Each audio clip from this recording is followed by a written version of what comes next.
Hello, today I'm going to be talking about the 16th of October 2023, which was a Monday. So, today there were a few bits and pieces.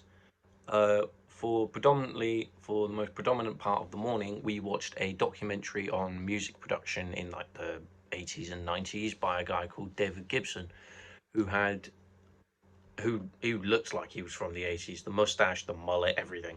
So, it started off by Sean showing us this video that we saw on like the first day of. Let me restart. So on the first day of level 2, we were shown this video of Thriller by Michael Jackson, but it had all the positions of where the instruments were on this like 3D grid.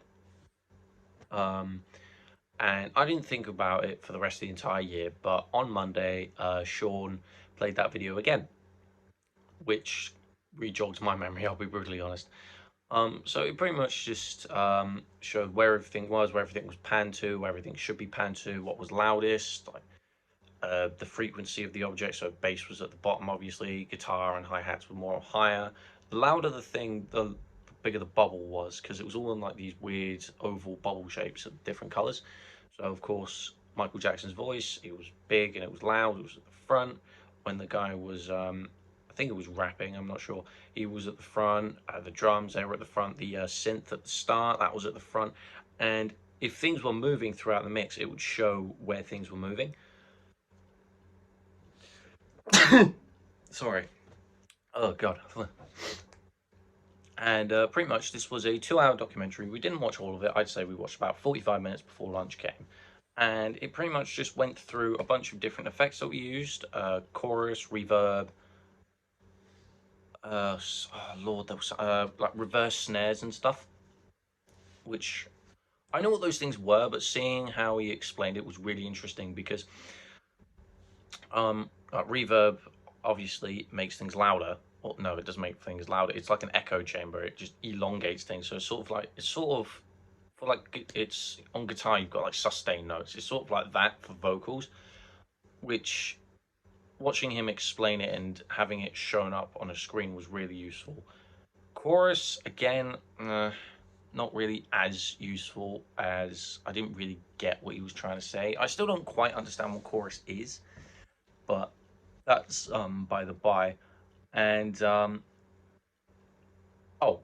he went into this thing. I can't remember what it's called, but they record the vocals backwards. So they record the vocals backwards and they record the vocals normally going forward and they layer them on top of each other, which creates like an ethereal sort of sound, which I've heard on quite a few songs. Just off the top of my head, there's a song called Shatter for Bullet for My Valentine. There's a song called Animals by Architect, and both of those use those. And I didn't know what that was until then. And I didn't know how they did it, which again was interesting to learn. And reverse snares, obviously, so they just flip the recording of the snare, so it just be like, dun, dun, dun, which oh lord, I think it was in Bullet for My Valentine's cover of Radioactive by Imagine Dragons. So again, watching how they explain that, which is useful because if I want to add that in my own stuff, then I know how to do it. I mean, granted, I won't be mixing the stuff myself. James is going to be doing all that, but just to know what it is, because so I have insight on what they're doing, so I can sort of contribute to the conversation. So it's just like, oh, maybe you could try this, this, this, and this. But predominantly, that's all the music production was. We had lunch and came back, and I had my progress review with Sean. My review, pretty much, Sean just explained or just asked me, are you good? Are you caught up with your work?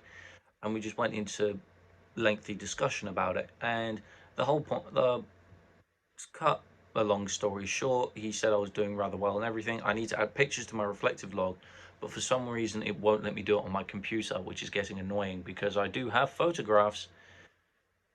I just can't add them for some reason. I'm trying to get around this. At the time of recording, I still haven't found out how to do it. I might be able to get it done next time we record. We'll just see how everything goes. But I have all the pictures in a separate folder on my phone, so when I upload everything should be grand. But overall, the progress review, it was informative because he also showed me what I need to do and what I can focus on. Because he also told me that for my genre, no, not genre, for my decades PowerPoint, I could add song analysis on the songs that I've chose, which is good because that adds up to my overall song analysis anyway. Because you're meant to do four, I think, and I'm currently now sitting on five because of it. So that has put me ahead in that department, which I'm very happy for because, as I said, I'm trying to go for higher grades. Um, but um, but after that, I did some work on my research table. I added about 3 or 4 sources for the set list that we're doing, the new one, which we still haven't picked the third song yet, but we should have it done by Tuesday.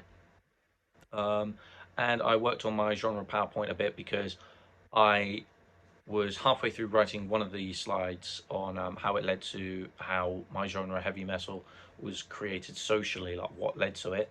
So I cracked down on that. I got that completed, and by the time I'd finished, Sean told us that the day was over.